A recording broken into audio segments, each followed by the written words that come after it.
আমাদের মা বোনেরা ওই যে ফেরিওয়ালাটার কাছে যাচ্ছে না, গোনাটা কেমন, যে পাটা দিয়ে হেঁটে হেঁটে ঘর থেকে বেরিয়ে ওর কাছে যাচ্ছে, এগুলো পায়ের জেনা। চোখ দিয়ে যে ফেরিওয়ালাটাকে দেখছে, এটা যে চোখের জেনা।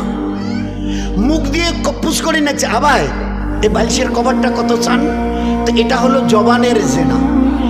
ওর কাছ থেকে হাত বাড়িয়ে নিচ্ছে, এটা হচ্ছে তার হাতের জেনা। এটা কত চান, তা বলে এটা 60 টাকা দাম। তো ওই যে কথাটা ও ফেরিওয়ালা বলল, আমার ঘরের মা বোন বিবি বেটি শুনছে কান দিয়ে, এটা হচ্ছে কানের জেনা।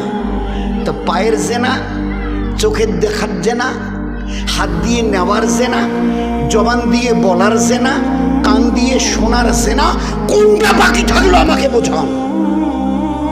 কোন জেনার তহমত আমার মা বোন বিবি বেটির উপরে লাগেনি আমাকে বোঝান।